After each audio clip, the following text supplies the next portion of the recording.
Hello everyone, welcome to the channel, welcome to new video. Good morning from Pabon. এখন 9টা বাজে, তো আমরা উঠে গেছি, রেডি ফেডি হবো একটু পরে, এখান থেকে বেরোবো টুয়ার্ডস রোলেপ। তো এখন জাস্ট চা ফা খাওয়া চলছে। এই যে এখানে চায়ের সরঞ্জাম, সুপ্রিয়দা অগ্নিব বসে রয়েছে, রোদ পোয়াচ্ছে। শুভেচ্ছা এখনও রেডি হয়ে বেরোতে পারেনি। আর এই দিকে অল্প একটুখানি কাঞ্চনজঙ্ঘা দেখা যাচ্ছে, মানে আইসক্রিমের মাথায় যেরকম টপিংস দেয় চকলেটের, সেরকম হালকা একটুখানি কাঞ্চনজঙ্ঘা দেখা যাচ্ছে। ওই দেখো, ওই মিডিলে অল্প একটুখানি কাঞ্চনজঙ্ঘা। এখানে এরা সব খেলা টেলা করছে। হোমস্টে থেকে আমাদের দিয়েছিল লিকার চা, কিন্তু পোষালো না, যার জন্য আমরা অল্টারনেটিভ ব্যবস্থা করেছি। এই হচ্ছে অল্টারনেটিভ ব্যবস্থা। কফি বানাচ্ছে এখন। বাবু মানুষ দেখছেন, তদারকি করছেন যে কী কী দিতে হবে না হবে। আর এই যে কোনো কাজ করে না, শুধু ছবি তুলছে হাতে ফোন নিয়ে। সদ্য ঘুম থেকে উঠে এসে অনেক কাজ করে দিল। ফাইনালি মিনিট 15-20 পরিশ্রমের পর কফি রেডি। এই হচ্ছে কফি। সুপ্রিয়দা, হ্যাঁ, আমাদের শেফ খুব ভালো রান্না করেছে, আর সেই খেয়ে আমরা সবাই আনছি। এসব কথা একদম কান দেবেন না। কফি একদম মারাত্মক হয়েছে। কেভেন্টার্সেও এরকম কফি বানাতে পারবে না, ঠিক আছে? এই জন্য খেয়ে নিই। ব্যাগ ফ্যাগ বেঁধে দিয়েছি গাড়িতে, অলরেডি সব রেডি। জাস্ট ব্রেকফাস্টটা করবো আর বেরোবো। আর প্রচণ্ড রোদ, গরম লাগছে। কালকে রাতে যা ঠান্ডা ছিল, আর আজকে ঠিক ততটাই গরম লাগছে। এই হচ্ছে ব্রেকফাস্টের মেনু। আলুর পরোটা, চাটনি আর রুটি। কিসের চাটনি কে জানে, জানি না। সুপ্রিয়দা টেস্ট করেছে। পুদিনার চাটনি কিরকম খেতে সুপ্রিয়দা? বাহ, পুদিনা লঙ্কা অনেক কিছু আছে। আর এইরকম একটা ভিউ দেখতে দেখতে খাচ্ছি। এই যে নিয়ন জ্যাকেট পরে শুভেচ্ছা বসে রয়েছে, waiting for her turn to make the video. তো চলো আমরা খেয়ে দিয়ে নিই, এখান থেকে জাস্ট রওনা দেবো। এখন 10:30টার মতন বাজছে। হোপফুলি 11টার মধ্যে বেরিয়ে যেতে পারবো। দেখা হচ্ছে ডাইরেক্ট গোপ্রো মোডে। তো বেরোনো যাক টুয়ার্ডস আমাদের আজকের ডেস্টিনেশন রোলেপ। আমরা ভায়া পেডং হয়ে যাব রংলি মার্কেটের ওপর দিয়ে।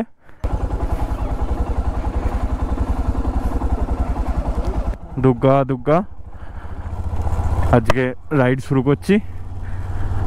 আর আরও একটা আপডেট, যারা রোলেপ বা ওই সাইডে যেতে চাইছো, হোমস্টের যিনি ওনার দিদি, তিনি কালকে ফোন করেছিলেন। তিনি বললেন যে বেলা 10টা থেকে দুপুর 3টে অবধি ওই রুটে কাজ হচ্ছে, মানে রোলেপের কাছাকাছি। তো ওই সময়টা রাস্তা বন্ধ থাকছে। তো উনি আমাদের বললেন যে 3টের পর যেতে, যাতে রুটটা ওই সময় ক্লিয়ার হয়ে যায়। তো আমরা সেরকমই প্ল্যান করে বেরোলাম। আর ওয়েদার এখন খুবই ভালো, মানে বেশ সুন্দর রোদ উঠেছে। গরমই লাগছে আর কি, ঠান্ডা একদমই লাগছে না। আঁকা ফাঁকা মায়াবী পথ দিয়ে আমরা আমাদের জার্নি কন্টিনিউ করি। এই আয়নাটা খুব ডিস্টার্ব করছে, খালি বারবার বেঁকে চলে আসছে। রেন্টেড বাইকে এরকম একটু আধটু প্রবলেম তো হয়ই। হোমস্টে থেকে বেরিয়ে কিছুটা নামার পরেই আবার ভালো রাস্তা পেয়ে গেছি। সুন্দর একদম সাজানো গোছানো রাস্তা। কতক্ষণ সুন্দর থাকবে জানি না, বাট এখন এখানটা বেশ ভালোই সুন্দর রয়েছে। বাঁশ বনের ভেতর দিয়ে আমরা চালাচ্ছি। বাঁশ আর ওই ফুলঝাড়ুর ফুল, বেশ ঠান্ডা ঠান্ডা লাগছে। এখানে কিন্তু রোদ সেরকম নেই। জঙ্গলের ফাঁক দিয়ে মাঝে মাঝে সেই আধো আলো ছায়াতে ব্যাপারটা হয়ে যাচ্ছে আর কি। আমরা এখন চালাচ্ছি লুলাগাঁও ফরেস্টের ভেতর দিয়ে। রাস্তাটা অসম্ভব সুন্দর রাস্তা, মানে জাস্ট নতুন বানিয়েছে মনে হয়। দুদিকে জঙ্গল আর পুরো ফাঁকা রাস্তা, কেউ নেই। আরে এই দেখো স্টিপ ইনক্লাইন, আরে বাপরে, সত্যি মারাত্মক সুন্দর রাস্তাটা। গাড়ি চালানোর জন্য একদম প্যারাডাইস। এই রাস্তার সাইডে স্ল্যাবগুলো খুব সুন্দর কালার করা, হলুদ আর সবুজ। লুলাগাঁও ফরেস্টের ভেতর দিয়ে যেতে যেতে হঠাৎই আমরা এই জায়গাটা দেখতে পেলাম, মানে আমাদের রাস্তাতেই পড়লো। এই একটা মেটাল ব্রিজ, তার নিচে বহমান নদীর চারিদিকে বাঁধ দিয়ে একটা ন্যাচারাল সুইমিং পুল বানানো। এবং লোকাল লোকেরা এখানে বেশ অনেকক্ষণ ধরে দেখলাম চান করছে, সাঁতার কাটছে, এবং খুব সুন্দর একটা জায়গা বানানো এনজয় করার মতন, নিউ ইয়ার কাটানোর জন্য। এবং নদীর ওই পারে কিসের একটা মেলাও বসেছে দেখলাম। কিসের মেলা জানি না, বাট নাগরদোল্লা টোল্লা রয়েছে, মেলা বসেছে। এখানে দাঁড়িয়ে আমরা অনেকক্ষণ সময় কাটালাম, ছবি তুললাম, রিলস ভিডিওস এসব বানালাম। দেন আবার জার্নি কন্টিনিউ করলাম। জীবনে বাঁশ দেখে প্রথমে এত ভালো লাগছে। দেখো এই বাঁশ ঝাড়গুলোর কথাই বলছিলাম, চারিদিকে বাঁশে ভর্তি, মানে পাহাড়ে হয়ে রয়েছে, কেউ আমাদেরকে দেয়নি, যার জন্য এটা ভালো লাগছে আরো। মানে বেস্ট ফিলিং এরকম জঙ্গলের ভেতর দিয়ে বাইক চালানো। সত্যি মানে ভাষা খুঁজে পাচ্ছি না জিনিসটা এক্সপ্লেন করার মতন। টু বি ভেরি অনেস্ট, 4 হুইলারেও কিন্তু এরকম ফিল দেবে না। ঋষি রোডটা একটু খারাপ ছিল, তো সেখান থেকে এসে যখন NH 717 এতে এসে মিশলো, সেখান থেকে রাস্তার কোয়ালিটি কিন্তু খুবই ভালো, মানে এই রিসেন্ট জাস্ট কাজ হয়েছে রাস্তায়, এখনো পিচের গন্ধ যায়নি আর কি। একটু আগে আমরা আলগাড়া ক্রস করলাম, অ্যান্ড এই জায়গাটা পুরোটাই লাভার মধ্যে পড়ে, মানে বড় বড় পাইন গাছ, সুন্দর রাস্তা, এখানে কিছু টুরিস্ট দাঁড়িয়ে, কি অসাধারণ লাগছে জায়গাটা। হঠাৎ করে ঠান্ডাটাও যেন বেড়ে গেল এখানে এই জঙ্গলটা এন্টার করার পর থেকে। এইদিকে পেডং আর রেনক, আর সোজা গেলে হচ্ছে রংলি। চলো আমরা টুয়ার্ডস রংলি যাচ্ছি, লেটস কন্টিনিউ। সামনে দেখতে পাচ্ছ শুধু পাউডারই পাউডার, মানে লাস্ট প্রায় 1 কিলোমিটার ধরে এরকমই রাস্তাতে চালাচ্ছি, ফ্রিতে পাউডার মাখতে মাখতে যাচ্ছি। রাস্তার কথা আর বলছি না, ছেড়ে দাও। ওফ, খুব মজা লাগছে বাবা রে। তো আমরা এখন ঋষি চেকপোস্টে দাঁড়িয়ে আছি। ঋষি চেকপোস্ট ঢোকার আগে রাস্তাটা এত বাজে মানে প্রচণ্ড ধুলো, মানে গোপ্রোটা ড্রেন আউট হয়ে গেল ব্যাটারি, যার জন্য দেখাতে পারলাম না। ওই পাশটা হচ্ছে সিকিম, এই পাশটা হচ্ছে ওয়েস্ট বেঙ্গল। এইদিকে কিছুটা যাওয়ার পর রংলি চেকপোস্ট পাওয়া যাবে। আর এখানেও কিন্তু এই ঋষি চেকপোস্টে আমাদের আইডি কার্ডের 2 কপি জেরক্স চাইলো, তো তোমরা পারলে নিয়ে এসো সঙ্গে করে, অথবা এর পাশেই কিন্তু জেরক্সের দোকান আছে, সেখান থেকেও জেরক্স করে নিতে পারো। আর জায়গাটা দেখো, দুদিক থেকে দুটো ফ্লো এসে মিশেছে, দেন একটা ফ্লো হয়ে বেরিয়ে গেছে এইদিকে। এই নদীটাই হচ্ছে ঋষি নদী বা ঋষি খোলা যেটাকে বলে, এবং এটাই কিন্তু ওয়েস্ট বেঙ্গল আর সিকিমের বর্ডার বরাবর প্রবাহিত হয়েছে। জায়গাটা ইটসেলফ খুব সুন্দর।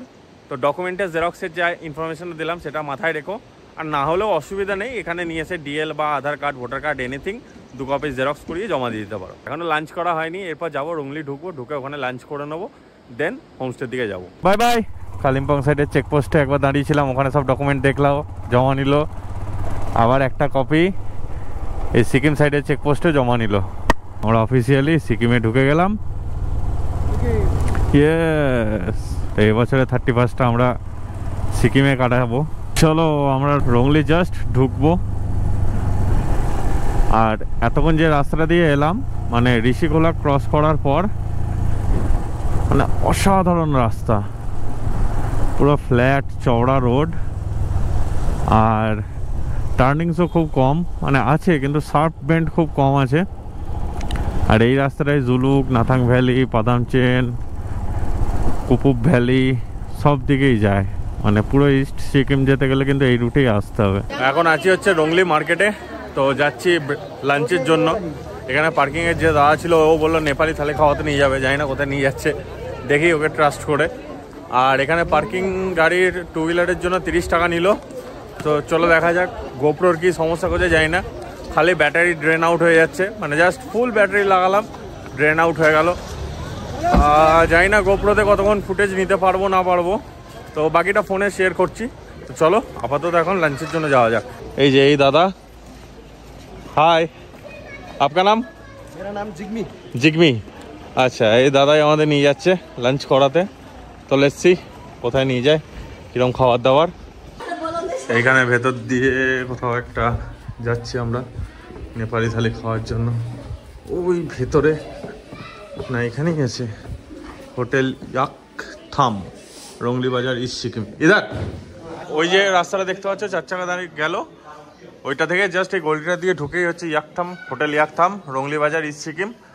তো এখানে আজকে আমরা আমাদের লাঞ্চ করবো, অ্যান্ড আশা করছি অথেন্টিক নেপালি খাবার দাবার পাওয়া যাবে।